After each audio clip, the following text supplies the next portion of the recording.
Welcome mga brothers sa ating motorcycle preview episode kung saan pinag-uusapan natin ang mga motorsiklo na parating dito sa Philippine market.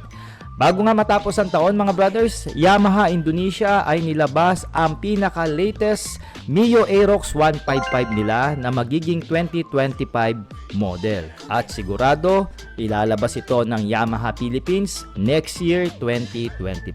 Pero sa ngayon, alamin muna natin kung anong meron sa motorsiklong ito.